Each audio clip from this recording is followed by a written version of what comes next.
Hello বন্ধুরা, আশা করি তোমরা সবাই ভালো আছো এবং সুস্থ আছো। আজকে তোমাদের কাছে অ্যানিমেটেড সিসির আরেকটা মজাদার টিউটোরিয়াল নিয়েছি, যেটা হচ্ছে স্কুল বয় ওয়াক সার্কেল।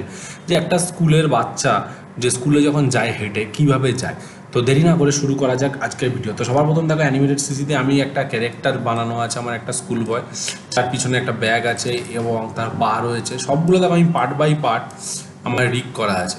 ঠিক আছে, সবগুলো আমার পার্ট বাই পার্ট করা আছে। ঠিক আছে, যেটা তোমরাও করে নিতে পারবে এবং কি করে করে সেটা আমি পরবর্তীকালে ভিডিওতে করে দেখাবো, কি করে করে ক্যারেক্টারে। ঠিক আছে, তো সবার প্রথম আমি কি করবো, এবং সবগুলো দিই দেখো নেমিং করা আছে, নাম দিই। যেমন ফ্রন্ট লেগ, যেমন back leg 2 copy, back leg 1 copy. ঠিক আছে, তো ফার্স্ট পোজ আমরা তৈরি করছি সবার প্রথম। তো সবার প্রথম আমরা কি করবো, শিফট ধরে এগুলোকে সিলেক্ট করব। ঠিক আছে, ট্রান্সফর্ম টুল ধরে আমরা এখানে উপরে নিয়ে যাব, পাটাকে আমরা হালকা করে এখানে একটুখানি পিছনে নিলাম। ঠিক আছে বন্ধুরা, এবং তারপরের পাগুলোকে আমি নেব। ঠিক আছে, ট্রান্সফর্ম টুল ধরে এখানে ধরলাম, হালকা করে পাটা এখানে নিলাম। খুব সিম্পল অ্যানিমেশনস। তো আমি সবসময় বলেছি যে যেই পাটা পিছনে থাকবে তার অপোজিট হাতটা সামনের দিকে থাকবে। তাহলে আমরা এখানে গিয়ে ট্রান্সফর্ম টুল ধরে হাতটাকে আমরা সামনের দিকে নিচ্ছি একদম, এবং হাতটাকে হালকা করে একটু মোশানে নিচ্ছি। ঠিক আছে, এই যে হালকা করে মোশন। ঠিক আছে, এবং পিছনের বডিটা দেখতে হবে আমাকে, তাহলে এটা অফ করছি। এবং এই হাতটা এবং এইটাকেও দেখি, এটাকে অফ করছি আমরা। এবং দুটো হাতই আমি পিছন দিকের ট্রান্সফর্ম টুল ধরে সেন্টার পয়েন্টটা এখানে নিলাম এবং হাতটাকে আমরা এখানে পিছনে নেবো। ঠিক আছে, এবং হাতটাকে হালকা করে কার্ভ করছি। ঠিক আছে, এবং যেগুলো অফ ছিল সেগুলোকে আমরা অন করে দিলাম। দেখো খুব সিম্পল একটা অ্যানিমেশনস। ঠিক আছে, হয়ে গেল। এবার আমি কী করবো, ফার্স্ট ফ্রেম এবং লাস্ট ফ্রেম সবসময় সেম হবে। তো আমি কি করছি, 15 অবধি অ্যানিমেশনটা রাখছি এখানে। 15 অবধি কী করছি, F6 মেরে দিচ্ছি। F6 একদম সিম্পল ফরমেশন।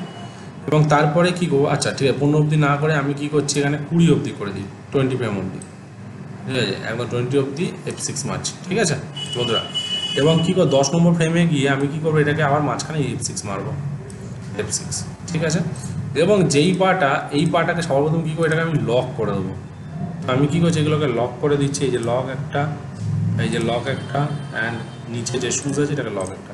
এবার কী করবো, এই পাগুলোকে আমি সিলেক্ট করলাম, ট্রান্সফর্ম টুল দিয়ে সেন্টার পয়েন্টটাকে আগে নিয়ে গেলাম এবং এইটাকে আমরা সামনের দিকে করে দিলাম। একদম সিম্পল প্রসেস। এবার আমরা কি করব, যেগুলো হয়ে গেছে সেগুলোর আমি এগুলোকে আউটলাইনগুলোকে বার করে নিচ্ছি, কারণ আমাদের পিছনের পাটাকে সিলেক্ট করতে হবে। ঠিক আছে, এবং এই যে পাট আছে এটাও আউটলাইনটা বার করলাম। ঠিক আছে, এবং আমি কি করলাম, এগুলো লকগুলো খুলে দিলাম, যেগুলো আগে লক করেছিলাম সামনের পাটা। এবং যেগুলো আমি আউটলাইন করেছি সেগুলোকে লক করে দিচ্ছি, কারণ আমার বুঝতে সুবিধা হবে বন্ধুরা, বুঝতে পেরেছো। এবং আমি কী করলাম, এটাকে সিলেক্ট করলাম, ট্রান্সফর্ম টুল দিয়ে সেন্টার পয়েন্টটাকে এখানে নিলাম, অনিয়ন স্ক্রিনটাকে অন করি যাতে আমার বুঝতে সুবিধা হয় পিছনের পাটা। অ্যান্ড এইখান থেকে আমি এতটা নিয়ে গেলাম এবং আমি কী করলাম, এবার লকগুলো খুলে দিলাম। ওকে বন্ধুরা, ঠিক আছে, এবং যেগুলো আউটলাইন ছিল সেগুলোকে আমি খুলে দিচ্ছি এখান থেকে, এই যে আউটলাইনগুলো অন করে দিলাম। ঠিক আছে, এবং সবগুলোতে আমি কী করে, রাইট ক্লিক সিলেক্ট করে ক্রিয়েট ক্লাসিক টুইন, অনিয়ন স্ক্রিনটাকে অফ করে দিলাম। দেখো আমাদের পাটা কিন্তু হাঁটছে বন্ধুরা, খুব সিম্পলভাবে, তাই না বন্ধুরা। এবার আমরা কী করে হাতগুলোকে অ্যানিমেশন করবো, তাহলে হাতগুলোকে কী করছি, এই যে হাত সিলেক্ট করলাম, ট্রান্সফর্ম টুল দিয়ে এখানে ধরলাম, হাতটাকে আমি এখানে হালকা করে পিছন দিকে নিয়ে গেলাম এবং এই হাতটাকে একটুখানি মোশানে পিছন দিকে নিয়ে যাচ্ছি হালকা করে। ঠিক আছে, এবং এইগুলোতে আমি কী করলাম, রাইট ক্লিক ক্লাসিক টুইন। তাহলে দেখা যাক, এই দেখো খুব সুন্দরভাবে হাতটা মোশানো হচ্ছে, একটু এদিক ওদিক হয়ে গেছে, ওগুলো পরবর্তীকালে আমি ঠিক করব। তাহলে এবার এটাকে আমি অফ করে দিচ্ছি, এটাকে আমার লাগছে না। পিছনের হাতটাকে ঠিক এই যে সামনের হাতটা আছে এইগুলোকে আমি আবার লক করছি। ঠিক আছে বন্ধুরা, এবার পিছনের হাতটাকে সিলেক্ট করবো এখান থেকে, এই যে পিছনের হাতটাকে সিলেক্ট করছি এখান থেকে, ট্রান্সফর্ম টুলটা এখানে রাখলাম, সামনের দিকে আগিয়ে দিয়ে গেলাম। ঠিক আছে, তাহলে কী হলো, এই দেখো হাতটা এখন ক্রস হচ্ছে। ঠিক আছে, সিম্পলভাবে একদম। তাহলে পিঠের ব্যাগটাকে আমি অন করে দিচ্ছি, আমার লাগছে না আর। এবার কী করবো, পাটাকে হালকা করে সামনের দিকে ব্যাকবে, পিছনের পাটা যেমন সামনের দিকে যাবে পাটা উঠবে, তার জন্য কী করবো, এই পাটাকে আমি F6 মারছি এখানে। ঠিক আছে, এই পাটাকে আমি ঘুরিয়ে দিচ্ছি হালকা করে, এই যে সিম্পলভাবে ঘুরিয়ে দিলাম এবং অ্যাডজাস্ট করছি। এবং এই যে পাটা আছে এটাকেও আমি একটা F6 মারছি এবং আমি এখানে কী করলাম, পাটাকে ঘুরিয়ে দিয়ে এখানে আমি অ্যাডজাস্ট করছি এখান থেকে। তাহলে কী হলো দেখো, এই যে পাটা এই যে, ঠিক আছে, এগুলো পরবর্তীকালে অ্যাডজাস্ট করে নেবো, কোনো অসুবিধা নেই। ঠিক আছে, এবার পিছনের পা যেটা থাকবে সেটা আমি এখানে তাই করবো। তাহলে এইটাকে আমি লক করে দিলাম এবং এটাকে আমি লক করে দিলাম এবং পিছনের পা যেটা থাকবে সেটাকে আমি এবার করছি। এটাকে ক্লিক করলাম, এখানে F6 হালকা করে পাটাকে ঘুরিয়ে দিচ্ছি, দেখা যাচ্ছে না, এবং এটাকে ক্লিক করলাম, এখানে একটা F6।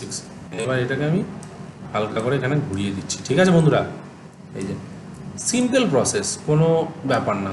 ঠিক আছে, তাহলে কী হলো দেখো, এই যে খুব সিম্পলভাবে অ্যানিমেশন হচ্ছে, তাই না বন্ধুরা? এবার ছোটো ছোটো জিনিসগুলো আছে যেগুলোকে আমাকে অ্যাডজাস্ট করতে হবে। এই যে যেমন এইখান থেকে যাওয়ার পরে এই যে পাটা যেমন ঢুকে যাচ্ছে, তাহলে এই পাটাকে যদি আমি এইখানে এটাকে অ্যাডজাস্ট করবো না, আমরা এটাকে লক করে দিই, পিছনের পাগুলোকে যেগুলো আমার লাগছে না, এই যে পাগুলোকে আমরা লক করে দিচ্ছি। আচ্ছা, সর্বপ্রথম এটাকে ক্লিক করে এটাকে অফ করে দিই, তাহলে এই পিছনের পাগুলো যেগুলো লাগছে না সেগুলোকে আমি লক করে দিই। উপরের পাটাকে ক্লিক, দেখা যাক লক আছে কিনা। হ্যাঁ, অলমোস্ট এটা আছে। এবার যে পিছনের পাটা আছে এখান থেকে এই জায়গাটা অ্যাডজাস্ট হয়েছে, এটাকে আমি সামনের দিকে উপরে লেয়ার দিই, কারণ পিছন দিকে চলে গেছে পাটা। ঠিক আছে বন্ধুরা, হ্যাঁ একদম ঠিক। এবার এটাকে আমি এইখানে অ্যাডজাস্ট করছি। ঠিক আছে, এই যে তাহলে কী হলো দেখো, এই দেখো এই যে গেল, এই যে গেল, এই যাবে। ঠিক আছে, এইবার এইখানে স্পিডে হয়ে যাবে, তাও চোখে পড়বে না, তা আমি একটু হালকা করে নিজের প্রয়োজন অনুসারে অ্যাড করছি এইখান থেকে। তাহলে এবার দেখো এইখানেও তাই, হালকা করে একটু পিছন নিচে যাবে, এই যে। ঠিক আছে, তাহলে এটার কাজ হয়ে গেল আমার। তাহলে এটা লক করলাম, এবার পিছনের পাটা। ঠিক আছে, এবার এখানে গেল, এই যে দেখো এখানে যাওয়ার পর এই পাটাকে, পিছনের পাটাকে নিচের দিকে নামাবো। ঠিক আছে, এই যে এই গেল পিছনে, এই যে পাটা যেমন উঠছে এইখানে গিয়ে একটুখানি অ্যাডজাস্ট করবো হালকা করে। ঠিক আছে, হ্যাঁ এইখানে দেখো এই জায়গাটা পাটা ঢুকে গেছে, তাহলে এই যেখানে অ্যাডজাস্ট করলাম। ঠিক আছে, এই যে তাহলে এবার দেখো খুব স্পিডে অ্যানিমেশনস হচ্ছে বন্ধুরা, তাই না? এবার কি করব, এবার বাকি পজিশনগুলো করতে হবে আমাকে। কী করে? তো সাপোজ মনে করো এই যে এটা আছে, এইখানে যখন উঠছে, এই যে হাতটা আছে, হাতটাকে এবার অ্যাডজাস্ট করে দিই একটুখানি হাতটাকে। ঠিক আছে, পিছনে হাতটা দেখাচ্ছেন, তাই আমাকে আর কিছু করতে হবে না। এইখানে যখন আমি এখানে করছি, এই হাতটাকে আমি আবার এখানে অ্যাডজাস্ট করছি। ঠিক আছে, এই যে তাহলে দেখা যাক হাতটা অলমোস্ট সেমই আছে। ঠিক আছে, এইবার এখান থেকে কী করে বডি পোর্শনটাকে একটু উঠবে, সিলেক্ট করলাম, এটা সিলেক্ট করলাম, হাতটা সিলেক্ট করলাম, এটা সিলেক্ট করলাম, মাথা সিলেক্ট করলাম। ঠিক আছে, এই ধরলাম। তাহলে আমি একটা কাজ করি, সবগুলোতে আমি না একটা করে F6 মেরে দিই বন্ধুরা। ঠিক আছে, তাহলে আমার অ্যানিমেশন করতে সুবিধা হবে। এই F6 এখানে F6। ঠিক আছে, তাহলে আমি কি করলাম, এই যে আপার পোর্শনটা আছে, এই যে আপার পোর্শনটা সিলেক্ট করলাম, নিচেটা শিফট ধরে আনসিলেক্ট, হালকা করে একটা স্টেপ উপরে, 1 2 3। তাহলে কী হলো, এই দেখো উপরে উঠছে, এই দেখো বডিটা উপরে উঠছে। ঠিক আছে, তো এখানেও তাই করবো, সিলেক্ট করে এটাকে সবগুলোকে F6 মেরে দিচ্ছি এখানে, এই যে F6, নিচে গিয়ে F6, এই যেখানে F6। ঠিক আছে, এবং সেম প্রসেস আবার এখানে সিলেক্ট করলাম, শিফট ধরে এটা ক্লিক করলাম, কিবোর্ডে আপার বাটন প্রেস করবো, 1 2 3। ঠিক আছে বন্ধুরা, তাহলে এবার দেখা যাক কী হলো।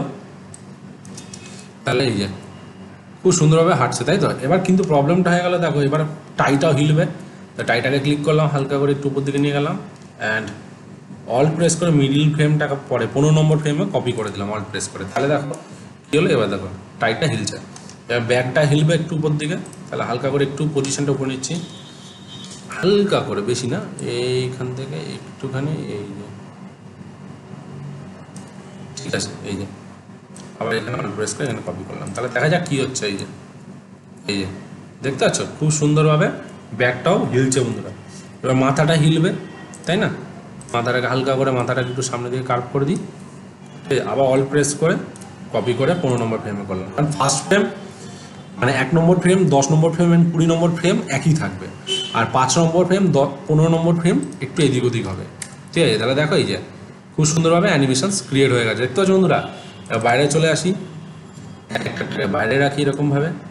ঠিক আছে বন্ধুরা, মনে করো আমি 12 সেকেন্ড অবধি অ্যানিমেশন করছি, F6 অবজেক্ট ক্যারেক্টারটাকে সামনে থেকে হাঁটিয়ে নিয়ে চলে গেলাম, মাঝে গিয়ে রাইট ক্লিক, ক্রিয়েট ক্লাসিক টুল, কন্ট্রোল এন্টার। দেখা যাক কী হয় বন্ধুরা। তো দেখো বন্ধুরা, খুব সুন্দরভাবে ক্যারেক্টারটা তোমার সামনে দিয়ে হেঁটে হেঁটে যাচ্ছে, দেখতে পাচ্ছ বন্ধুরা। তো খুব সিম্পল অ্যানিমেশন এবং খুব সিম্পল টিক্স, যেটা দিয়ে আমরা কি করলাম, ক্যারেক্টারটাকে আমরা ওয়াক সার্কেল করলাম, যে একটা স্কুল বয় দেখো কি সুন্দরভাবে হেঁটে হেঁটে যায় রাস্তা দিয়ে। ঠিক আছে বন্ধুরা, তো এরকম ধরনের অ্যানিমেশন তোমরা খুব ইজিলিভাবে করতে পারবে বন্ধুরা, আশা করি। যদি তোমাদের কোনো প্রবলেম হয় বা বুঝতে অসুবিধা, তোমরা অবশ্যই কমেন্ট বক্সে কমেন্ট করো। নেক্সট ভিডিওতে আরও কিছু মজাদার টিউটোরিয়াল নিয়ে আসছি, তো সঙ্গে থাকো, সাথে থাকো। বাই।